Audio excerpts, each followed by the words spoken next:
If you're anything like me, then you probably grew up with very limited knowledge about the history of Nigeria.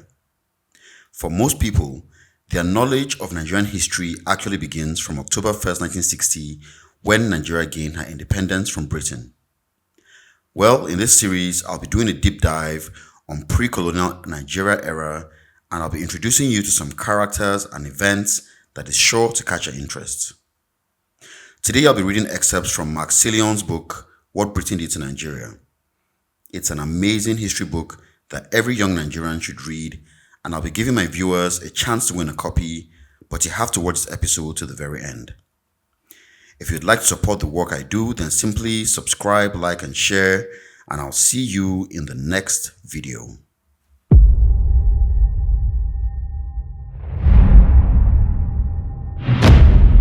When books and articles discuss the leading British figures behind colonial Nigeria, the usual suspects such as Sir Frederick Lugard, Sir Hugh Clifford, and Sir John Macpherson are named. However, there is another captivating yet little known person who arguably played a greater role in forming Nigeria than these men who are frequently touted as Nigeria's British founding fathers. He does not have airports or city centers named after him, yet history did not forget him. His lack of fame is of his own doing. Perhaps no other man in Nigeria's history has put so much effort into his life's work only to invest even greater effort to ensure that what he did would not be remembered. He told a friend, "I never want to be spoken of. The less you say about me, the happier I shall be." George Dashwood Tubman Goldie was born into an aristocratic Scottish Manx family on 20 May 1846. He was born and raised in a mansion called the Nunnery, near Douglas on the Isle of Man. His paternal family was a product of a combination of two wealthy families, the Goldies and the Tubmans. The Goldies were a Scottish family from Goldie Ley in Dumfriesshire who owned substantial properties in Dumfriesshire and Kirkbrightshire, modern-day Galloway. The Goldies had impeccable military credentials. George's father, older brother, paternal grandfather, great-grandfather, and great-uncle were all army officers. His father, Lieutenant Colonel John Goldie Tubman, was a lawyer and magistrate and served as a member of the Scots Fulciar Guards. Incredibly, his father, grandfather, great-grandfather, and brother all served as Speaker of the House of Keys, the Isle of Man Parliament. In 1803, George's paternal grandfather, Alexander Goldie, married Isabel Tubman, the daughter and heiress of Major John Tubman of the Nunnery. Major Tubman was also a member of the House of Keys and had numerous business interests, including his investment in a slave ship, the Prince Vada, that set sail from Liverpool in December 1760, purchased 203 slaves in Angola, and deposited the 180 who survived the journey in Barbados. The Tubmans were land gentry who made a fortune from smuggling spirits, tea, and wine. When Isabel Tubman died in 1824, the couple's eldest son, John, Goldie's father, appended his mother's maiden name to his surname by royal license and thus became John Goldie Tubman. Goldie's mother, Caroline, was his father's second wife and was daughter of a wealthy barrister, John Ekin Hovenden. Both of Goldie's parents died before he was 5 years old, and the family employed staff to help look after the young children. He trained at the Royal Military Academy in Woolwich and qualified as an army engineer in 1865, although he admitted, "I was blind drunk when I passed my final examination for the engineers." However, two immutable traits in his character ensured he would not stay long in the engineers: his restless spirit and his voracious appetite for seducing women. After 2 years in the engineers, a relative died and left him a fortune. He was so excited by the freedom that the new wealth gave him that he immediately departed from London and moved to Egypt, where, by his own admission, I fell in love with an Arab girl. He spent 3 years living with her in a Bedouin camp during which time she taught him to speak Arabic. After she died from tuberculosis, Goldie said, "I came home to lead a life of idleness and dissipation." His existability ensured that his idleness was not likely to last. Family business reignited Goldie's interest in Africa. Goldie's older half-brother, John Senhouse, married the daughter of Captain Joseph Grove Ross. Grove Ross was the secretary of the English trading company Holland Jack and Company, which began trading on the River Niger in 1896. By 1875, the company was in serious financial trouble, and Captain Grove Ross appealed to his son-in-law John for help. John in turn got his younger brother George involved in the project of reviving the company's fortunes. On 13 May 1876, the family registered the Central African Trading Company Limited, in which George and Grove Ross were the only directors, which in turn bought Holland Jack and Company. In 1877, the 31-year-old George and his brother Alexander planned an exhibition to the River Niger to assess its commercial potential for themselves. For this purpose, Goldie ordered the construction of a 90-feet-long steamboat called the Benway and had it sent out to Africa in pieces. However, Alexander became so ill with fever that when they arrived in Nupi land, that they prematurely aborted the mission and returned to England. Nonetheless, the trip made George realize the huge potential in trading along the River Niger. George said, "On the journey back, I conceived the ambition of adding the region of the Niger to the British Empire." That is the official story that Goldie told his friends and that British accounts have repeatedly given. However, there were other reasons for Goldie's venture to West Africa. A British colonial administrator later claimed, West Africa was deemed the provided dumping ground for the unfit, a home for lost husbands, or at best a marketplace for pêche de Quinceau. Goldie was not lacking in ambition or intellect. However, Dame Marjorie Perham's comment that Goldie was no plaster saint was a great understatement. West Africa offered him the chance to make a fresh start and escaped his scandal-ridden personal life in England. At the age of 24, he caused a scandal among his friends and family by becoming infatuated with Matilda Catherine Elliot, who worked as a nanny at his family home. He eloped with Matilda to Paris. They returned to England in 1817 and to avoid further scandal were married at St. Marylebone Parish Church in London in a quiet ceremony. Goldie was not the only one who realized the abundant economic opportunities along the River Niger. His task of reinvigorating the family business was made even more formidable by the fierce competition he faced from French and German companies and from the Liverpool businessmen whose long-standing business interest along the River Niger preceded his.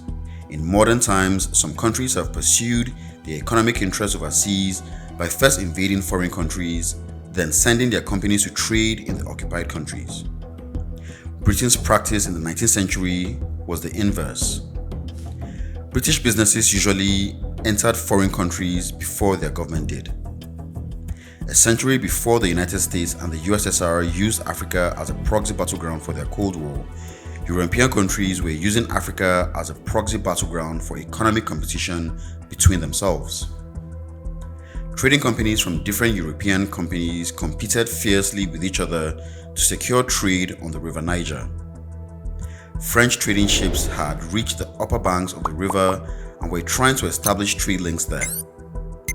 British trading companies feared that the French-Italian explorer Pietro Paolo Sarvogan de Brazza, after whom Congo-Brazzaville was later named, was planning to enter into an exclusive trading agreement with the ruler of Bussa near the River Niger, which would bar them from trading there. British traders also complained that although they had opened up their trade there, France threatened to reap what they had sown. The Anglo-French economic rivalry in the area threatened not only to halt or repel the advance of British economic interests in West Africa, but also endanger existing British territories. Britain's West Africa territories were not geographically contiguous. They were encircled in a noose of territories controlled by or under the influence of its European rivals. To the west of the Oil Rivers area, France had Senegal, and to the east, Germany had Cameroon. The British colony of Gambia was also surrounded by French colonies. French prospecting for business in the River Niger area meant that the British colony of Lagos was at risk of becoming a small British island in a sea of French-controlled territory. If that happened, Britain might be forced to cede its West African territories to France, whose plan to build a railway line from Senegal to Algeria provided further evidence of its extensive ambition in Africa. Britain also feared that France planned to annex West African territories and establish one giant, continuous West African French colony. Goldie's interests in Africa were reinvigorated at a time when British was losing interest in colonial acquisition. The abolition of the slave trade curtailed the economic benefits of African colonies to Britain, and there was no reason to keep possession of territories that were no longer generating economic gains. In 1865, a House of Commons Select Committee advised that Britain should avoid all further acquisitions of territory or assumption of government or new treaties offering any protection to native tribes, and should consider withdrawing from all of its African colonies except Sierra Leone because of its value as a naval base and as a refuge for repatriated slaves. Britain wanted to do business and make money, but sending its citizens and armies abroad to conquer and colonize foreign territories involved trouble and expense it could do without, unless there was a commercial incentive. It had to find a method of protecting its economic interests that was cheaper and less laborious than colonialism. Britain considered three options. The first was to share trade areas on the upper and lower parts of the River Niger with France. The second was to establish a British protectorate in the Oil Rivers area, and the third was to enter into trading agreements with native chiefs. In November 1883, the British cabinet chose the third option. However, they still faced the hurdle of how to capture trade in an area that did not have one paramount government or ruler with whom Britain could enter into business treaties. The areas along the Niger instead had hundreds of chiefs, each of whom governed lands no bigger than small villages or towns. The cabinet therefore approved the conclusion of treaties with native chiefs who were willing to place themselves under British protection, subject to certain conditions. Still, the question remained as to how the government's decision could be implemented and would be willing and able to do it. While the British government was filled with concern and ambivalence, Goldie was laying the foundation for a business empire. Goldie wanted not only to overcome competition from foreign companies, but also to eliminate competition from British business rivals. Of the British companies trading on the River Niger, 4 were particularly prominent. These were Alex Miller, Brother and Company of Glasgow, the West African Company Limited of Manchester, James Pinnock of Liverpool, and the Central African Trading Company Limited of London. 99.72% of shares in this company were owned by the Tubman family. In 1879, Goldie set up a new company, the United African Company (UAC), which bought out these 4 companies. The acquisition was all the more remarkable because at the time Goldie had no experience of trading in West Africa, no experience of shipping, and was still a young man in his early 30s. Goldie paid for these acquisitions by granting to the owners of the acquired companies shares in the newly incorporated UAC. The granting of shares provided simultaneously an asset and a trap. In an early demonstration of Goldie's monopolistic intent, the UAC's Articles of Association forbade its shareholders to trade on the Niger or Benue rivers or within 25 miles of them. Any shareholder who violated this rule would forfeit his shares in UAC. By spearheading this merger, Goldie simultaneously eliminated his British competitors and created a more unified British rival to foreign businesses. Yet, despite the elimination of his British competitors, Goldie was still not satisfied. He sought not only economic opportunity, but economic exclusivity. His aim was to secure for his company the exclusive right to trade with the natives living adjacent to the river Niger. He entered into many treaties with native chiefs. Estimates regarding the number of treaties vary considerably from 250 to 500, depending on the source consulted.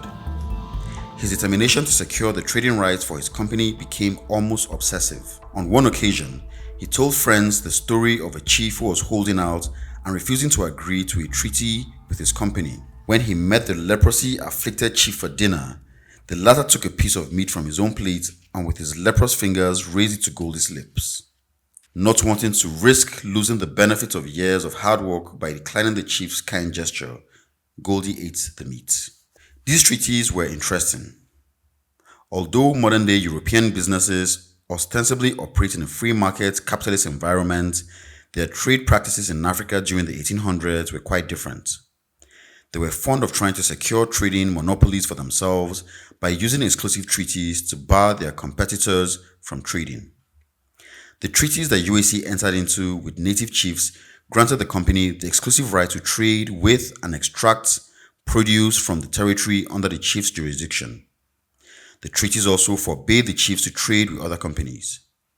The treaties were perpetual, could not be terminated, and did not state whether English or native law applied to them.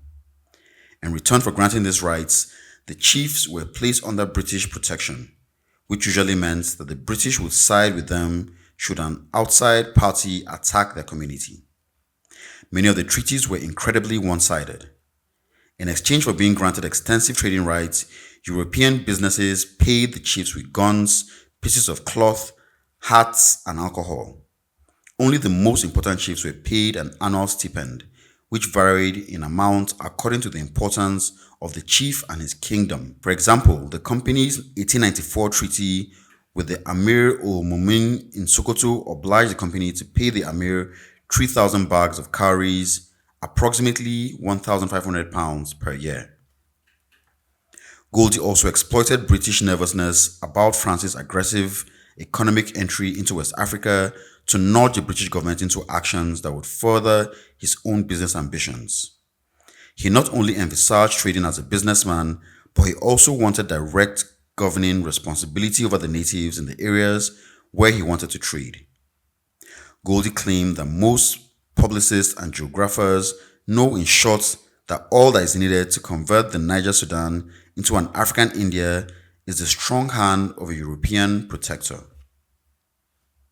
He pursued a three-pronged strategy of eliminating competition from British rival companies, doing the same to foreign and indigene competitors, and lobbying the British government to set up direct jurisdiction over the River Niger area.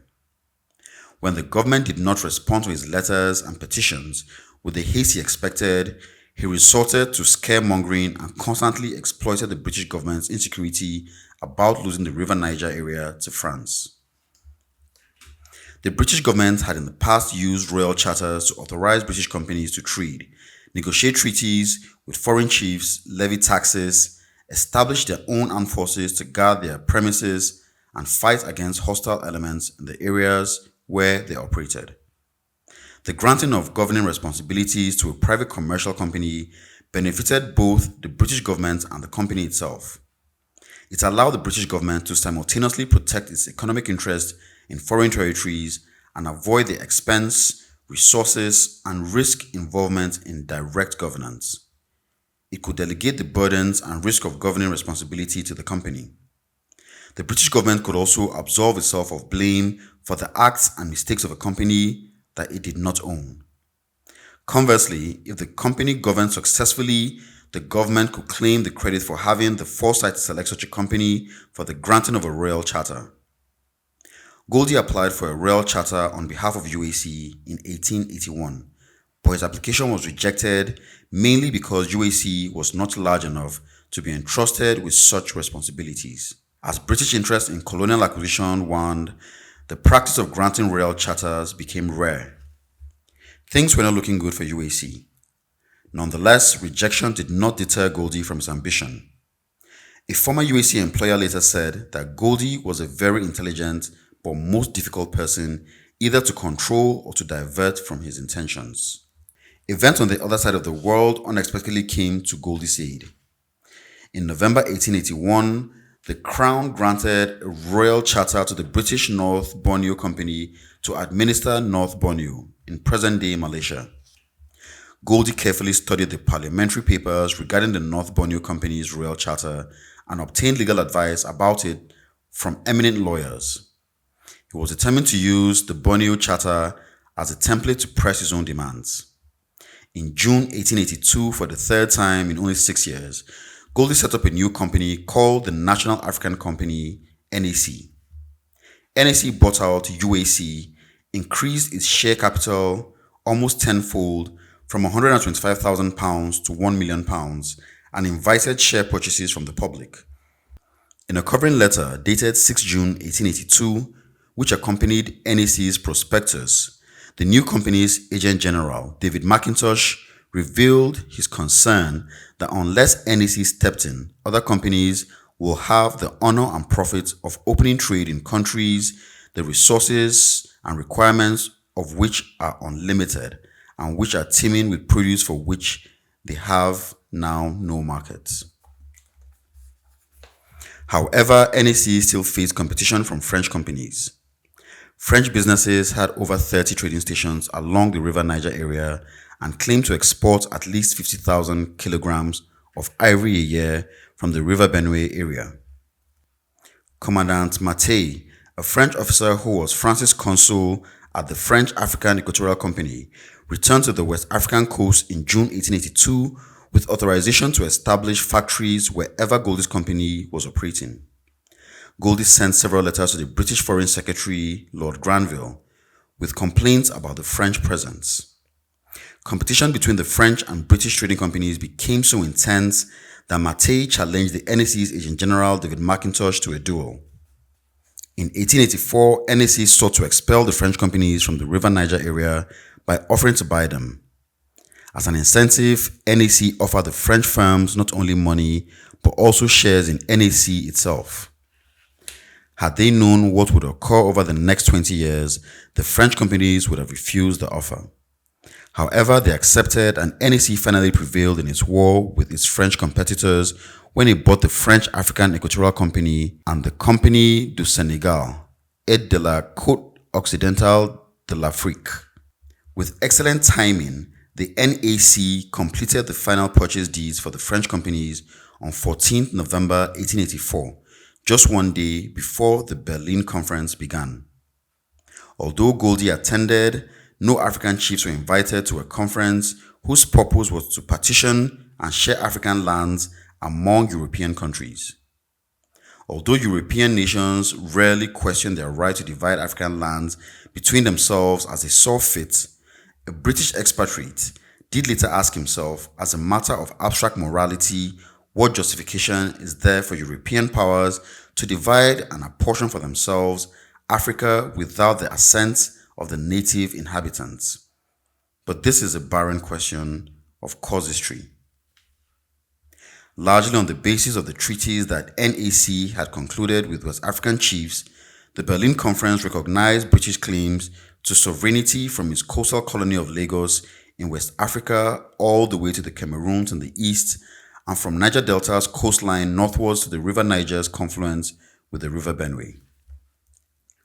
The British Foreign Office declared a protectorate over this area on 5th June 1885 and called it the Oil Rivers Protectorate, an area that corresponds to modern-day southern Nigeria. However, the protectorate was largely a paper document and lacked effective application on the ground.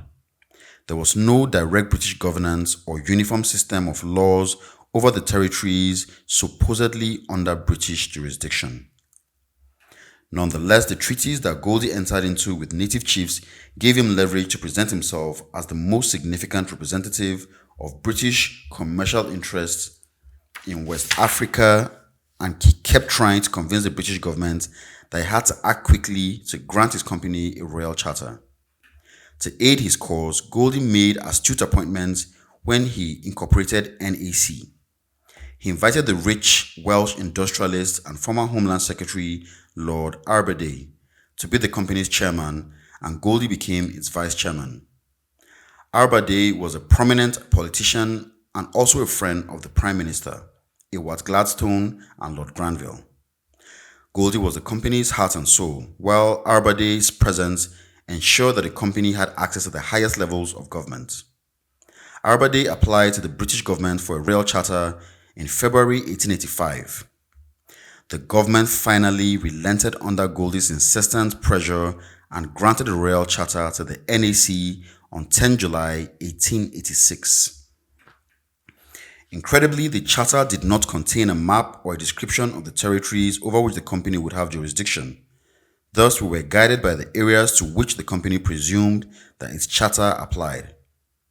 Although the borders of the charter territories were imprecise, most of them originally corresponded to what later became the middle belt of Nigeria, along with some areas of what later became southern Nigeria that were on the southern side of the river Niger's confluence with the river Benue. By means of its dubious treaties, the company later claimed to have extended its jurisdiction to northern Nigeria through treaties with the Emir of Gwandu and the Amir ul Mu'minin at Sokoto. 3 days after it received the royal charter, the company changed its name to the Royal Niger Company, Chartered and Limited, RNC. Arbery became the RNC's governor and Goldie its deputy governor. Goldie succeeded Arbery as governor on his death in 1895. Although the RNC was already a well-established business with a board of directors and a registered office in London, the royal charter meant that it also had to start conducting itself as a government. 4 days after receiving the royal charter, RNC issued its first regulations, containing 13 different edicts.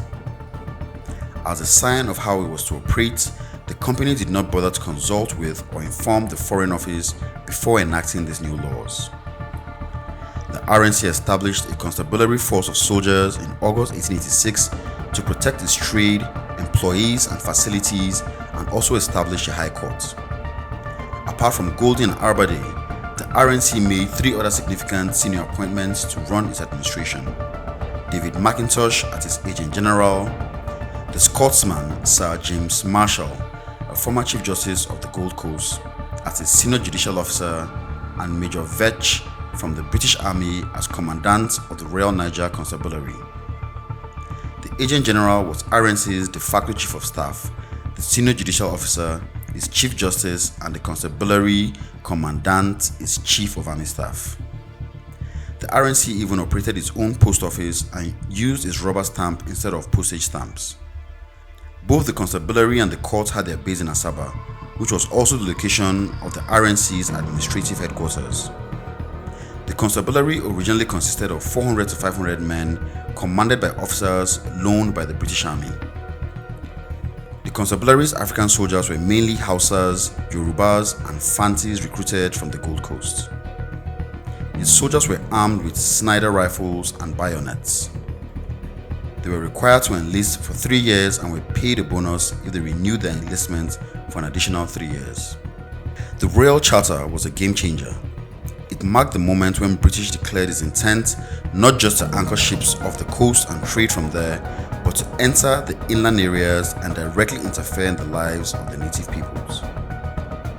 Britain now had interest in 3 different West African territories close to the river Niger: the colony of Lagos under the Colonial Office, the Oil River Protectorate under the Foreign Office, and the RNC's charter territories. However, this increased contact would give rise to a series of new conflicts and controversies. Perhaps no other company has had much influence on Nigeria's creation as the Royal Niger Company.